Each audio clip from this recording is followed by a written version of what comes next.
ಕೇವಲ ಸಿದ್ದರಾಮಯ್ಯನವ್ರನ್ನ ಪ್ರಚೋದಿಸ್ತಾ ಇಲ್ಲ, ಅಹಿಂದ ಸಮುದಾಯವನ್ನ ಪ್ರಚೋದಿಸ್ತಿದ್ದಾರೆ. ಅಹಿಂದ ಸಮುದಾಯವನ್ನ ಪ್ರಚೋದಿಸ್ತಿದ್ದಾರೆ. ಮುಖ್ಯಮಂತ್ರಿ ಬದಲಾವಣೆಯ ವಿಚಾರ ಇಷ್ಟು ದೊಡ್ಡ ಮಟ್ಟದ ಚರ್ಚೆ ಆಗ್ಲಿಕ್ಕೆ ಕಾರಣ ಡಿ ಕೆ ಶಿವಕುಮಾರ್ ಒಬ್ಬರಿಂದಾನೇ ಅಲ್ಲ, ಡಿ ಕೆ ಜೊತೆಗೆ ಖರ್ಗೆ ಅವರು ಕೈ ಜೋಡಿಸಿದ್ರಿಂದ. ಅವರು ಅಧಿಕಾರ ಹಂಚಿಕೆ ಸೂತ್ರ ಇತ್ತು ಅನ್ನೋದು ಯಾರ್ಯಾರಿದ್ರು ಏನೂ ರಿವೀಲ್ ಆಗಿಲ್ಲ.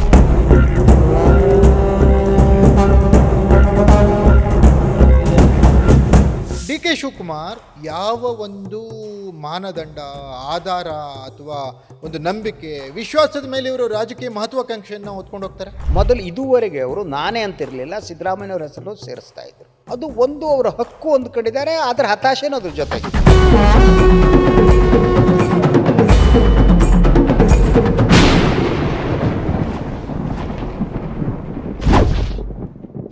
ಲೇಡೀಸ್ ಅಂಡ್ ಜೆಂಟಲ್ಮನ್, ಕರ್ನಾಟಕ ರಾಜಕಾರಣ ಈಗ ಒಂದು ತಾರ್ಕಿಕ ಅಂತ್ಯದತ್ತ ಬಂದು ಮುಟ್ಟುವ ಎಲ್ಲ ಲಕ್ಷಣಗಳು ಕಾಣ್ತಾ ಇದ್ದಾವೆ. ಮೇ ತಿಂಗಳು ಕರ್ನಾಟಕ ರಾಜಕಾರಣದ ಮಟ್ಟಿಗೆ ಬಹುದೊಡ್ಡ ತಿರುವನ್ನು ಕೊಡುವಂಥ ತಿಂಗಳು ಆಗಬಹುದು ಅನ್ನೋದು ರಾಜಕೀಯ ಪಂಡಿತರ ಲೆಕ್ಕಾಚಾರ.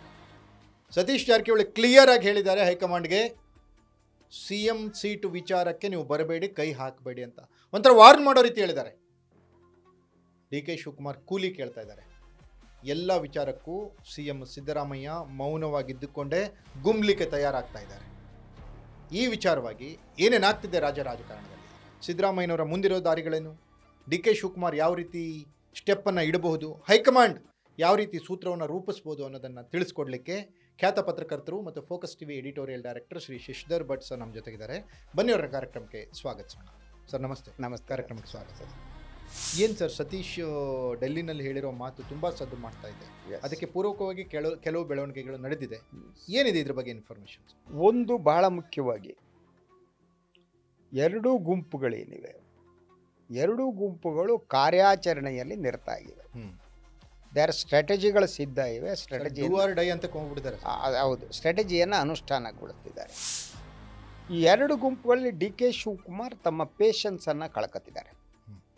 ಅವ್ರಿಗೆ ಮೊದಲಿದ್ದಷ್ಟು ಪೇಷನ್ಸ್ ಈಗ ಉಳ್ಕೊಂಡಿಲ್ಲ. ಯಾಕೆಂದರೆ ಅವ್ರಿಗೆ ಇದು ಲಾಸ್ಟ್ ಚಾನ್ಸ್ ಅಂತ ಅನ್ಸೋಕೆ ಪ್ರಾರಂಭ ಆಗಿದೆ. ಈಗೇನು 3 ವರ್ಷ ಮುಗಿತಾ ಇದೆ, ಕಳೆದ 2 ವರ್ಷ ಆದರೂ ತಮಗೆ ಸಿಗಬೇಕು ಅನ್ನುವ ಕಾರ್ಯಾಚರಣೆ ಶುರು ಮಾಡಿದ್ದಾರೆ. ಒಂದು ಕಡೆ ಇದು ಆತುರನ, ಹತಾಶನ ಅಥವಾ ಹಕ್ಕು ಅನ್ನೋ ಥರನ? ಇದು ಅದು ಒಂದು ಅವರ ಹಕ್ಕು ಅಂದ್ಕೊಂಡಿದ್ದಾರೆ, ಅದರ ಹತಾಶೆನೂ ಅದ್ರ ಜೊತೆಗಿದೆ. ಇದು ನನಗೂ ಹಕ್ಕು ಹೌದು, ಅದರ ಹತಾಶೆ ಇದೆ. ಯಾಕೆಂದರೆ ಹಕ್ಕು ಯಾವ ರೀತಿ? ಒಂದು ಹಕ್ಕು ಅನ್ನೋದು ಒಂದು ಅವರು ಅಂದುಕೊಂಡಾಗೆ. ಇವತ್ತು ಲೇಟೆಸ್ಟು ಒಂದು TV ಚಾನಲ್ಗೆ ಒಂದು ಕಾರ್ಯಕ್ರಮದಲ್ಲಿ ಮಾತನಾಡಿದೆ ಡಿ ಕೆ ಶಿವಕುಮಾರ್ ನಿನ್ನೆ, ನಮ್ಮ ನ್ಯಾಷನಲ್ ಚಾನಲ್. ಅಲ್ಲಿ ಮಾತನಾಡಬೇಕಾದ್ರೆ ಅವರು ಒಂದು ಮಾತನ್ನು ಹೇಳಿದ್ದಾರೆ. ಕಳೆದ ಚುನಾವಣೆಯಲ್ಲಿ ಅಂದರೆ 2023ರಲ್ಲಿ 136 ಸ್ಥಾನ ಬರುವುದಕ್ಕೆ ನಾನೇ ಕಾರಣ ಅಂತ. ಮೊದಲು ಇದುವರೆಗೆ ಅವರು ನಾನೇ ಅಂತಿರಲಿಲ್ಲ, ಸಿದ್ದರಾಮಯ್ಯನವ್ರ ಹೆಸರು ಸೇರಿಸ್ತಾ ಇದ್ರು. ಫಸ್ಟ್ ಟೈಮ್ ಸಿದ್ದರಾಮಯ್ಯನವರ ಹೆಸರನ್ನ ಡಿಲೀಟ್ ಮಾಡಿದ್ದಾರೆ. ಸೊ ಇವರು ಡಿಲೀಟ್ ಮಾಡಿರುವುದಕ್ಕೆ ಬೇರೆ ಬೇರೆ ಪ್ರತಿಕ್ರಿಯೆಗಳು ಪ್ರಾರಂಭ ಆಗಿವೆ. ಇವತ್ತು ಪತ್ರಿಕಾಗೋಷ್ಠಿ ಮಾಡಿದಂಥ MB ಪಾಟೀಲರು ಕೂಡ ಮಾತನ್ನು ಹೇಳಿದ್ದಾರೆ. ಸಿದ್ದರಾಮಯ್ಯನವರ ಹೆಸರನ್ನು ಹೇಳಿದ್ದಾರೆ ಅವರು. ಡಿ ಕೆ ಶಿವಕುಮಾರು ಕಾರಣ, ಸಿದ್ದರಾಮಯ್ಯನವರು ಕಾರಣ, ಪಕ್ಷದ ಕಾರ್ಯಕರ್ತರು ಕಾರಣ, ನಾವೆಲ್ಲರೂ ಕಾರಣ. ಅಂದರೆ ದಟ್ ಇಟ್ ಸೆಲ್ಫ್. ಅಂದರೆ ಈ ಗೆಲುವು ಹೆಂಗಿದೆ ಅದಕ್ಕೆ ಒಂದು ಮುಗಿಸ್ತೀನಿ. ಈ ಗೆಲುವಿನ ಕ್ರೆಡಿಟನ್ನು ತಮ್ಮದು ನನ್ನದು ಮಾತ್ರ ಅಂತ ತೆಗೆದುಕೊಂಡು ಮುಖ್ಯಮಂತ್ರಿ ಸ್ಥಾನವನ್ನು ತೆಗೆದುಕೊಳ್ಳುವುದಕ್ಕೆ ಸಿದ್ಧರಾದಂತಹ ಉಪಮುಖ್ಯಮಂತ್ರಿಗಳೇ, ನೀವೊಬ್ಬರೇ ಕಾರಣ ಅಲ್ಲ, ಕೂಲಿ ಎಲ್ಲರಿಗೂ ಸಿಗಬೇಕು, ನಮ್ಮದು ಇದೆ. ಬರ್ತೀನಿ. ಈಗೇನಂದ್ರೆ ನೋಡಿ, ಲೆಕ್ಕಾಚಾರ ತುಂಬ ಸರಳ, ಇದು ತುಂಬ ಕ್ಲಿಷ್ಟಕರವಾದದ್ದಲ್ಲ. ಹೆಂಗಂದ್ರೆ ಸರ್, 2 ವಿಚಾರಗಳನ್ನು ಈಗ ಮುನ್ನೆಲೆಗೆ ತರ್ತಾ ಇರೋದು ಡಿ ಕೆ ಶಿವಕುಮಾರ್. ಒಂದು, ಕೂಲಿ ನಾನು ಮಾಡಿದ್ದೀನಿ, ನಾನು ಗೆಲ್ಸಿದ್ದೀನಿ, ನನ್ನಿಂದ ಅನ್ನೋದು ಮಾತಾಡ್ತಾ ಇದ್ದಾರೆ. ಅದ್ರ ಜೊತೆಗೆ ಈ ಮುಖ್ಯಮಂತ್ರಿ ಬದಲಾವಣೆಯ ವಿಚಾರ ಇಷ್ಟು ದೊಡ್ಡ ಮಟ್ಟದ ಚರ್ಚೆ ಆಗ್ಲಿಕ್ಕೆ ಕಾರಣ ಡಿ ಕೆ ಶಿವಕುಮಾರ್ ಒಬ್ಬರಿಂದಾನೇ ಅಲ್ಲ, ಡಿ ಕೆ ಜೊತೆಗೆ ಖರ್ಗೆ ಅವರು ಕೈ ಜೋಡಿಸಿದ್ರಿಂದ. ಖರ್ಗೆ ಅವರು ಡಿ ಕೆ ಜೊತೆ ಕೈ ಜೋಡಿಸಲಿಲ್ಲ ಅಂದರೆ ಇದಿಷ್ಟು ದೊಡ್ಡ ಮಟ್ಟದ ಚರ್ಚೆ ಆಗ್ತಿರಲಿಲ್ಲ. ಹೈಕಮಾಂಡ್ ಲೆವೆಲಲ್ಲಿ ಇಷ್ಟು ದೊಡ್ಡ ಹಂತದ ಚರ್ಚೆ ಆಗ್ತಾನೆ ಇರಲಿಲ್ಲ. ಈ 2 ವಿಚಾರಗಳಿಗೆ CM ಎಷ್ಟು ನೀಟಾಗಿ ಕೌಂಟರ್ ಕೊಟ್ಬಿಟ್ಟಿದ್ದಾರೆ ಅಂದರೆ ಸರ್, ಈ ಕಡೆ 2 ಗುರಿಗಳನ್ನಿಟ್ಟಾಗ ಇಲ್ಲಿ ಒಂದೇ ಗುರಿ ಇದೆ. ಪರಮೇಶ್ವರ್ ಒಂದೇ ಗುರಿ. ನೀವು ಕೂಲಿ ಅಂತೀರಾ, ಡಿ ಕೆ ಕೂಲಿ ಅಂತೀರಾ, ಫಸ್ಟ್ ಕೂಲಿ ಇವ್ರದ್ದು ಕ್ಲಿಯರ್ ಮಾಡಿ ಅಂತ. ನೀವು ದಲಿತರು ಅಂತ ಬರ್ತೀರಾ, ಇವ್ರನ್ನ ಮಾಡಿ. ಈ ಕಡೆ 2 ರೋಲ್ಗಳು, ಈ ಕಡೆ ಒಂದೇ ರೋಲ್ ಇಟ್ಕೊಂಡು ಸಿದ್ದರಾಮಯ್ಯ ಆಟ ಆಡ್ತಿದ್ದಾರೆ. ಅವರು ಕೌಂಟ್ರ್ ಮಾಡ್ತಾ ಇರುವ ರೀತಿ ಬೇರೆ ರೀತಿ ಅದು. ಹ್ಮ್. ಡಿ ಕೆ ಶಿವಕುಮಾರ್ ಅವ್ರನ್ನ ಕೌಂಟ್ರ್ ಮಾಡೋದಕ್ಕೆ ಮೊದಲನೇದಾಗಿ ಅಧಿಕಾರ ಹಂಚಿಕೆಯ ಒಂದು ಸೂತ್ರ ಇತ್ತು ಅನ್ನುವುದನ್ನೇ ಡಿನೈ ಮಾಡ್ತಾರೆ. ಕನ್ಫರ್ಮ್ ಹೈಕಮಾಂಡ್ ಮಾಡಿದ್ದಾರೆ. ಫಸ್ಟ್ ಥಿಂಗ್ ಹೌದು ಬೇಸ್ ಹೊರಟೋಯ್ತು ಅವರು. ಹೌದು ಅವರು ಅಧಿಕಾರ ಹಂಚಿಕೆ ಸೂತ್ರ ಇತ್ತು ಅನ್ನೋದು ಯಾರ್ಯಾರಿದ್ರು ಏನೂ ರಿವೀಲ್ ಆಗಿಲ್ಲ. ಹೌದು. ಅದರಿಂದ ಕನ್ಫ್ಯೂಷನ್. ಹೈಕಮಾಂಡ್ ಕೂಡ ಅದನ್ನ ಒಪ್ಕೊಂಡಿಲ್ಲ. ಅದನ್ನು ಹೈಕಮಾಂಡ್ ಗೊತ್ತಿಲ್ಲ. ಬಟ್ ಸಿದ್ದರಾಮಯ್ಯನವರು ಕೆಲವು ಟೈಮ್ ನಾನು 5 ವರ್ಷ ಮುಖ್ಯಮಂತ್ರಿ ಅಂತ ಹೇಳುವ ಮೂಲಕ ಈ ಅಧಿಕಾರ ಹಂಚಿಕೆ ಸೂತ್ರ ಇತ್ತು ಅನ್ನೋದನ್ನು ಇಂಡೈರೆಕ್ಟ್ಲಿ ಡಿನೈ ಮಾಡ್ತಾರೆ. They first thing.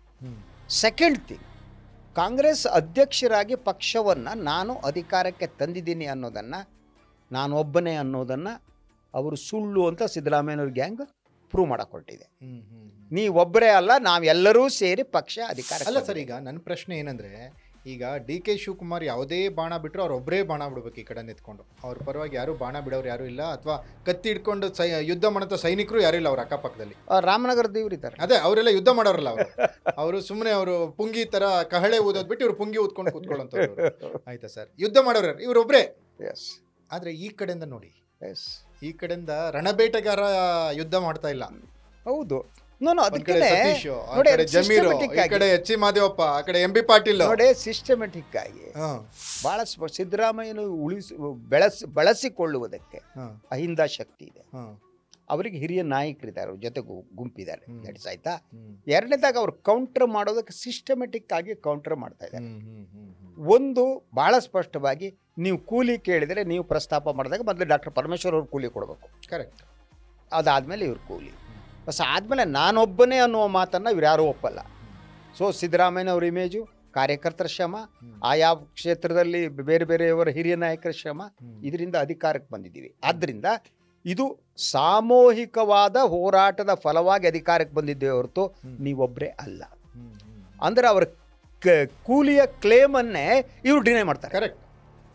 ನೀವು ಕೂಲಿ ನೀನು ಒಬ್ಬನೇ ಕೊಡ್ಬೇಕಲ್ಲ, ನಮ್ಗೆಲ್ಲರಿಗೂ ಕೂಲಿ ಸಿಗ್ಬೇಕಣ್ಣ.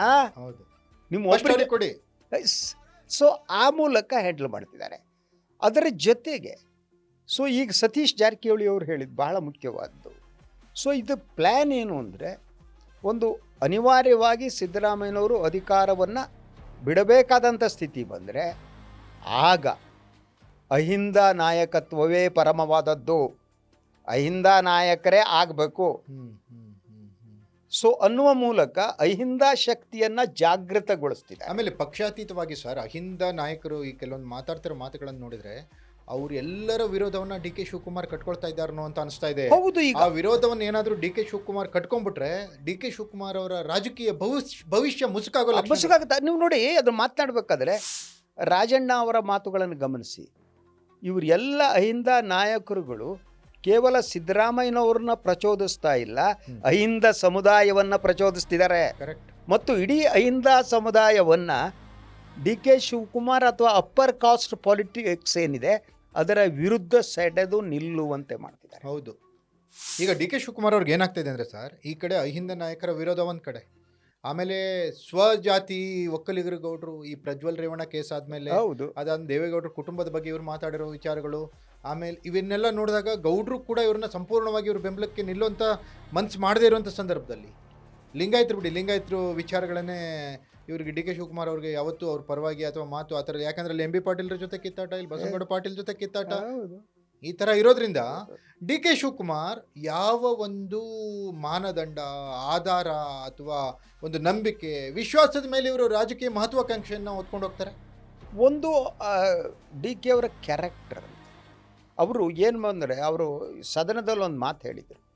ಎಸ್ ಎಂ ಕೃಷ್ಣ ಸಂಬಂಧಪಟ್ಟ ಹಾಗೆ ಮಾತನಾಡ್ತಾ, ಅಧಿಕಾರ ಇದೆಯಲ್ಲ, ಅಧಿಕಾರ ಸಿಗದಿದ್ದರೆ ಕಸಿದುಕೊಳ್ಳಬೇಕು, ಅದು ನಾನು ಕಲಿತ ಪಾಠ ಅಂತ ಹೇಳಿದರು. ಅವರ ಕ್ಯಾರೆಕ್ಟರ್ನಲ್ಲಿ ಈ ಕಸಿದುಕೊಳ್ಳುವ ಮನಸ್ಥಿತಿ ಇದೆ. ಅಲ್ಲ, ಯಾರಿಂದ ಕಸಿದುಕೊಳ್ತೀವಿ ಅನ್ನೋದು ದೊಡ್ಡದಾಗುತ್ತೆ. ಚಿಕ್ಕ ಮಕ್ಕಳಿಂದ ಒಂದು ಹಣ್ಣು ಕಸಿದುಕೊಳ್ಳೋದು ಈಜಿ, ಅಲ್ಲಿ ಇವರ ಹಂಟೆ. ಆದ್ರೆ ಈ ಕಸಿದುಕೊಳ್ಳುವ ಮನಸ್ಥಿತಿಯವರು, ನಾನು ಇಂಥವ್ರ ಕೈಲಿ ಕಸ್ಕೋಬಹುದು, ಇಂಥದ್ ಕೈಸ್ಕೊಳಕ್ ಆಗಲ್ಲ ಅನ್ನುವ ತಾರತಮ್ಯ ಹೊರಟೋಗ್ಬಿಡುತ್ತೆ ಅವರಿಗೆ. ಆಗಿರ್ಬೋದು ಈ ಕಸಿದುಕೊಳ್ಳುವ ಮನಸ್ಥಿತಿ ಇದೆಯಲ್ಲ. ಅವರು ಅಸೆಂಬ್ಲಿಲೇ ಉದಾಹರಣೆ ಕೊಡ್ತಾರೆ. ಅವ್ರು ಸಚಿವ ಸಂಪುಟಕ್ಕೆ ಸೇರಿಸಿರಲ್ಲ, ಕೃಷ್ಣನ್ಗೆ ಹೋಗ್ಬಿಟ್ಟು ಕೃಷ್ಣ ಮನೆ ಬಾಗಿಲು ಎಸ್ ಎಂ ಕೃಷ್ಣದವ್ರು ಏನು ಅಂದ್ಕೊಂಡಿದ್ದೀರಿ ನನಗೆ ಕೊಡ್ರಿ ಎತ್ ಕೇಳ್ತೀನಿ, ಬಾಗ್ಲೋದು ತಗೊಂಡೆ ಅಂತ ಹೇಳ್ತಾರೆ. ಬಾಗಿಲು ಹೊತ್ತು ತಗೊಂಡ್ರಿ. ಈಗ ಸಿದ್ದರಾಮಯ್ಯನವ್ರ ಮನೆ ಬಾಗ್ಲು ಹೋಗಿ ಓದಿಲಿ. ಆದ್ರಿಂದ ಅಲ್ಲ ಸರ್, ಈಗ ಹೋಗಿ ಓದಿಲಿ ಸಿದ್ದರಾಮಯ್ಯನವ್ರ ಮನೆ ಬಾಗ್ಲು. ಅವ್ರು ಏನು ಅಂದ್ಕೊಂಡಿದ್ದಾರೆ, ಕೇವಲ ಸಿದ್ದರಾಮಯ್ಯನವ್ರ ಮನೆ ಬಾಗಿಲಲ್ಲ, ರಾಹುಲ್ ಗಾಂಧಿ ಅವ್ರ ಮನೆ ಬಾಗ್ಲು ಹೋಗಿ ಓದಿಲಿ. ಈಗ ರಾಹುಲ್ ಗಾಂಧಿ ಸೋನಿಯಾ ಗಾಂಧಿ ಮನೆ ಬಾಗಿಲು ಓದಿಬೇಕಾಗಿದೆ ಅವರು. ಹಾ, ಹಂಗೆ ಬರೀ ಸಿದ್ದರಾಮಯ್ಯನ ಮನೆ ಬಾಗಿಲು ಓದಿಯೋದು ಬೇಡ, ನಾಕ್ ಮಾಡ್ಲಿ ಹೋಗಿ. So that is the thing. ಆ ಕಾರಣಕ್ಕೆ ಅವರು ಯುಸಿ ಈಗ ತಮ್ಮ ಈ ಅಪ್ರೋಚ್ ಇದೆಯಲ್ಲ, ಕಸಿದುಕೊಳ್ಳುವ ಅಪ್ರೋಚ್ ಏನಿದೆ, ಅವ್ರು ಹ್ಯಾಂಗೆ ಮಾಡಿದ್ರು ನೋಡಿ. ನೋಡಿ ಅವರು ಮೊದಲು ಸಾಫ್ಟ್ ಹಿಂದುತ್ವವನ್ನು ಹಿಡ್ಕೊಂಡು ಬೇರೆ ಬೇರೆ ಮೆಸೇಜ್ ಕೊಡೋಕ್ಕೆ ಟ್ರೈ ಮಾಡಿದ್ರು. ಬಿ ಜೆ ಪಿ ಅವ್ರ ಜೊತೆ ಜಾಸ್ತಿ ಮೀಟ್ ಸರ್, ಒಂದು ತತ್ವ, ಬದ್ಧತೆ, ಸಿದ್ಧಾಂತ ಯಾವುದನ್ನೂ ಇವರು ರೂಢಿಸ್ಕೊಳ್ಳೋದಂಗೆ ನಾನು ಮುಖ್ಯಮಂತ್ರಿ ಆಗ್ತೀನಿ ಅನ್ನೋದು ಒಂಥರ ಹಗಲ್ಗನ್ಸು ಅಂತ ನನಗನ್ಸುತ್ತೆ. ಮೊದಲನೇದಾಗಿ. ಎರಡನೇದಾಗಿ ಸರ್, ಒಂದು ವಿಚಾರಧಾರೆಯನ್ನು ಇಟ್ಕೊಂಡಾಗ ಮುಖ್ಯಮಂತ್ರಿ ಆಗ್ಲಿಕ್ಕೆ ಸಾಧ್ಯ. ಹೌದು, ಅವ್ರನ್ನ ಬೆಂಬಲಿಸುವಂತಹ ಅವರದೇ ಜನ ಬೇಕು. ಮತ್ತೆ ಏನು ಗೊತ್ತಾ, ನೀವು ರಾಜಕಾರಣದಲ್ಲಿ ರಾಜಕಾರಣ ಅನ್ನೋದು ಕೇವಲ ಬಿಸಿನೆಸ್ ಆಗಬಾರ್ದು. ವ್ಯವಹಾರ, ರಾಜಕಾರಣ ವ್ಯವಹಾರ ಆದ ತಕ್ಷಣ ವ್ಯವಹಾರ ಮತ್ತು ರಾಜಕಾರಣ ನಡುವೆ ವ್ಯತ್ಯಾಸ ತಕೊಂಡು ಹೊರಟೋಗ್ಬಿಡುತ್ತೆ. ಯಾವಾಗ ನೀವು ಜನನಾಯಕರಾಗ್ತೀರಿ, ಜನರ ಸಂಪತ್ತು ಬಹಳ ಮುಖ್ಯನೇ ಹೊರತು ನಿಮ್ಮ ಸಂಪತ್ತು ಎಷ್ಟು ಸಾವಿರ ಕೋಟಿ ಇರೋದೋ ಇದೆ ಅನ್ನೋದಲ್ಲ. 1000 ಕೋಟಿ ಇದ್ದರೂ ಕೂಡ ನೀವು ಜನರನ್ನು ಖರೀದಿ ಮಾಡಲಾಗದ ಸ್ಥಿತಿ ನಿರ್ಮಾಣ ಆಗ್ಬಿಡ್ಬೋದು. ಆದರೆ ಜನ ಇದ್ದರೆ ನೀವು 1000 ಕೋಟಿಯನ್ನು ಖರೀದಿ ಮಾಡ್ಬೋದು. ಸೊ ಈ ವ್ಯತ್ಯಾಸ ಯಾಕೆ ಮುಖ್ಯ ಆಗುತ್ತೆ ಅಂದರೆ, ಹಣ ನಿಮಗೆ ಅಹಂಕಾರವನ್ನು ಕೊಡ್ತಾ ಹೋಗುತ್ತೆ, ಜನರ ಪ್ರೀತಿ ನಿಸ್ಪೃತೆಯನ್ನು ಡೌನ್ ಟು ಅರ್ತ್ ಮಾಡ್ತಾ ಹೋಗುತ್ತೆ. ಒಬ್ಬ ರಾಜಕಾರಣಿ ಆದವರಿಗೆ ಇದರ ಅರಿವಿರಬೇಕು ಅಂತ. ಅದರಿಂದ ನೋಡಿ ನಾನೇನು ಸರ್, ಈಗ ಈ ಒಬ್ಬ ರಾಜಕಾರಣಿ ಬಿಸ್ನೆಸ್ ಮನ್ ಆಗೋದಕ್ಕೂ ಒಬ್ಬ ಬಿಸ್ನೆಸ್ ಮನ್ ರಾಜಕಾರಣಿ ಆಗೋದಕ್ಕೂ ಏನು ವ್ಯತ್ಯಾಸ? ಎರಡರ ನಡುವೆ ನನಗೇನು ವ್ಯತ್ಯಾಸ ಕಾಣಲ್ಲ. ರಾಜಕಾರಣದ ವ್ಯಾಖ್ಯೆಗೆ ಸಂಬಂಧಪಟ್ಟ ಹಾಗೆ ಯುಸಿ ನೀವು ರಾಜಕಾರಣಿಯ ಬಿಸ್ನೆಸ್ಗೂ ಬಿಸ್ನೆಸ್ ಮನ್ನ ರಾಜಕಾರಣಕ್ಕೂ ವ್ಯತ್ಯಾಸ ಎರಡೂ ಇದೆ. ನಾನು ಹೇಳೋದು ಒಬ್ಬ ರಾಜಕಾರಣಿ ಆತನಿಗೆ ಬಿಸ್ನೆಸ್ ಇರಬೇಕೋ ಇಲ್ಲವೋ ಅನ್ನೋ ಚರ್ಚೆ ಮಾಡಬೇಕಾಗ್ತದೆ. ಯಾಕೆಂದರೆ ಅಲ್ಲಿ ಏನು ಇಂಟ್ರೆಸ್ಟ್ ವಿಚಾರ ಬರುತ್ತೆ, ನಿಮ್ಮ ಹಿತಾಸಕ್ತಿ ವಿಚಾರ ಬರುತ್ತೆ ಅಲ್ವಾ.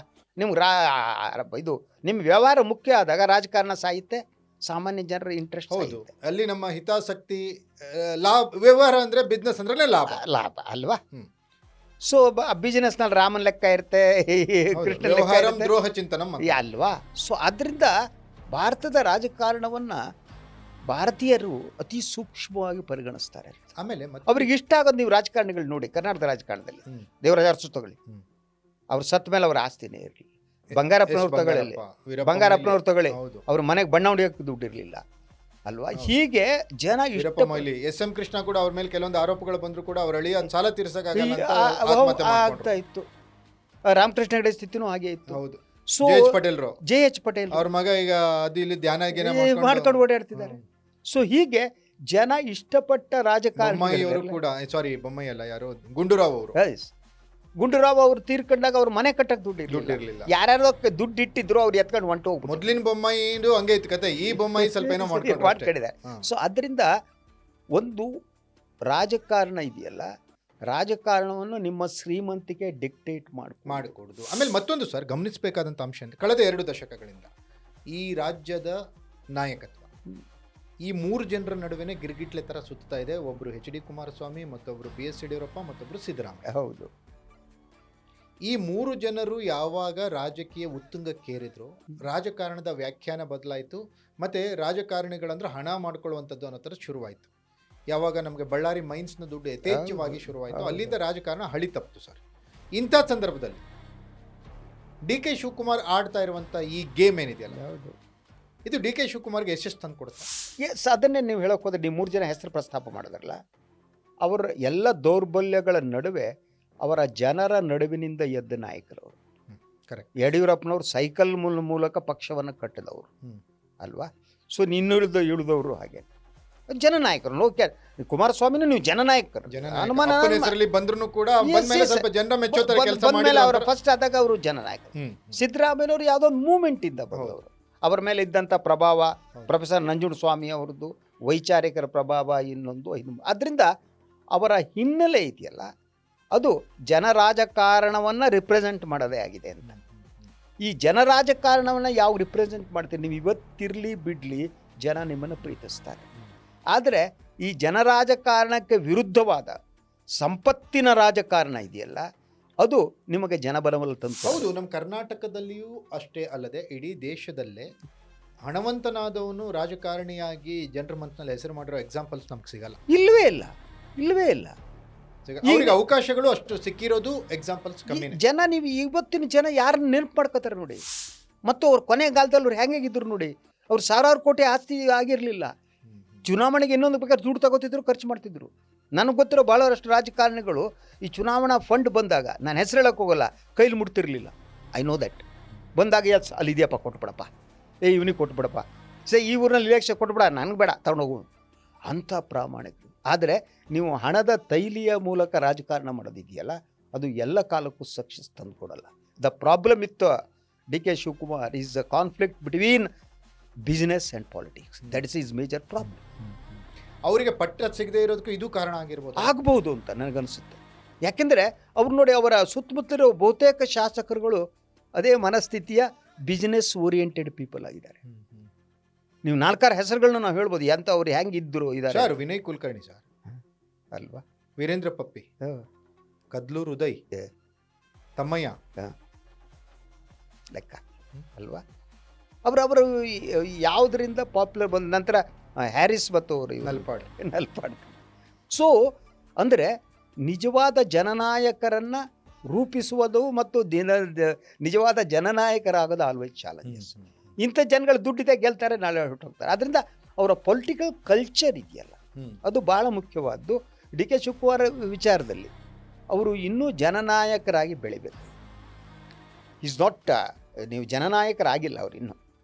ಅವ್ರ ಆರ್ಗನೈಸರ್, ವೆರಿ ಗುಡ್ ಆರ್ಗನೈಸರ್, ಸಂಘಟನಾ ಚತುರ, ಪಕ್ಷವನ್ನು ಇದು ಮಾಡಿಬಟ್ರು, ಅದು ಮಾಡಿ. ಆದರೆ ಜನನಾಯಕರಾಗಿ ಬೆಳೆಯೋದಿರುತ್ತಲ್ಲ, ಅದು ಭಾಳ ಮಾಸ್ ಲೀಡರ್ಶಿಪ್ ಬೇಕು.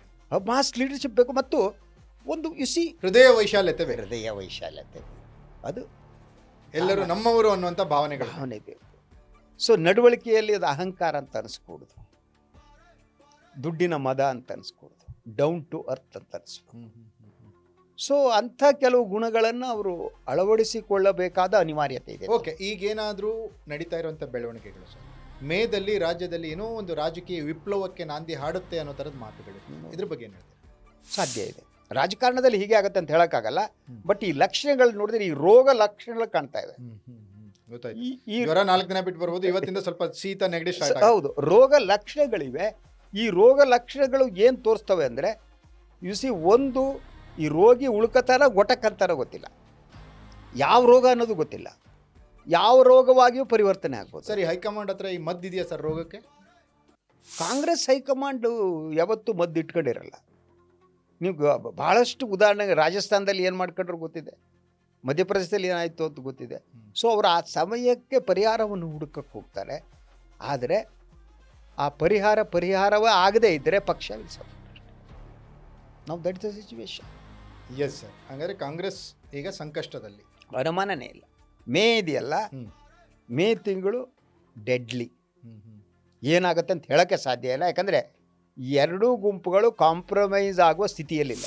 ಒಬ್ರು ಮುಖ ಒಬ್ರು ನೋಡದೇ ಇರುವಷ್ಟು ಸಂಬಂಧಗಳನ್ನು ಹಳಸ್ಕೊಂಡಿದ್ದಾರೆ. ಆ ರೀಚ್ ಆಗ್ಬಿಟ್ಟಿದೆ ಅದು. ಹೌದು, ಈ ಸಿಟ್ಟು ಶುರುವಾಗಿದೆ, ದ್ವೇಷ ಶುರುವಾಗಿದೆ. ಹೌದು, ನನ್ನಿಂದಲೇ ಅನ್ನುವಂಥ ತುಂಬಿಕೊಂಡಿದೆ. ನಾನು 36 ತಂದವನು, ನೀನೇನು 36 ನಮ್ಮದು. ಅದರಿಂದ something serious will happen. Yes sir, thank you sir ಇಷ್ಟೊತ್ತು ಭಾಗವಹಿಸಿ ಮಾತಾಡಿದ್ದಕ್ಕೆ. ನೋಡಿದ್ರಲ್ಲ ವೀಕ್ಷಕರೇ, ಕಾಂಗ್ರೆಸ್ನ ಸೋಲಿಸಲಿಕ್ಕೆ ಬೇರೆಯವ್ರು ಬೇಕಾಗಿಲ್ಲ, ಕಾಂಗ್ರೆಸ್ನವರೇ ಸಾಕು. ಇವರಿಬ್ಬರ ಗುದ್ದಾಟ, ಹೈಕಮಾಂಡ್ಗೆ ಪೀಕಲಾಟ. ಒಬ್ಬರು ಸಂಘಟನಾ ಛತ್ರ ಡಿ ಕೆ ಶಿವಕುಮಾರ್, ಮತ್ತೊಬ್ಬರು ಧೀಮಂತ ನಾಯಕ ಸಿದ್ದರಾಮಯ್ಯ. ಈ ಕಾಂಗ್ರೆಸ್ ಪಾರ್ಟಿನ ಎಲ್ಲಿವರೆಗೆ ತೆಗೆದುಕೊಂಡು ಹೋಗ್ತಾರೋ ಕಾದು ನೋಡಬೇಕಿದೆ. ಒಟ್ಟು ಮೇನಲ್ಲಿ ಮಾತ್ರ ಒಂದು ದೊಡ್ಡ ಮಟ್ಟದ ರಾಜಕೀಯ ಬೆಳವಣಿಗೆ ಕರ್ನಾಟಕದಲ್ಲಿ ಆಗೋದಂತೂ ಪಕ್ಕಾ ಅಂತ ಹೇಳಿ focus TV editorial director Shri Shashidhar Bhat sir ಹೇಳ್ತಾರೆ. ಇದಾಗಿತ್ತು ಖ್ಯಾತ ಪತ್ರಕರ್ತ ಶಶಿಧರ್ ಭಟ್ ಅವರ ಜೊತೆಗಿನ ವಿಶೇಷ ಸಂವಾದ. ನೆಲ ಜಲ ಭಾಷೆಗಾಗಿ ನೋಡ್ತಾ ಇರಿ ಫೋಕಸ್.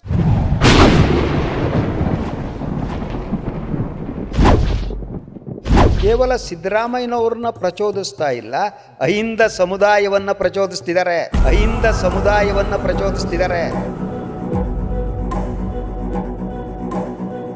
ಮುಖ್ಯಮಂತ್ರಿ ಬದಲಾವಣೆಯ ವಿಚಾರ ಇಷ್ಟು ದೊಡ್ಡ ಮಟ್ಟದ ಚರ್ಚೆ ಆಗ್ಲಿಕ್ಕೆ ಕಾರಣ ಡಿ ಕೆ ಶಿವಕುಮಾರ್ ಒಬ್ಬರಿಂದಾನೇ ಅಲ್ಲ, ಡಿ ಕೆ ಜೊತೆಗೆ ಖರ್ಗೆ ಅವರು ಕೈ ಜೋಡಿಸಿದ್ರಿಂದ. ಅವರು ಅಧಿಕಾರ ಹಂಚಿಕೆ ಸೂತ್ರ ಇತ್ತು ಅನ್ನೋದು ಯಾರ್ಯಾರಿದ್ರು ಏನೂ ರಿವೀಲ್ ಆಗಿಲ್ಲ.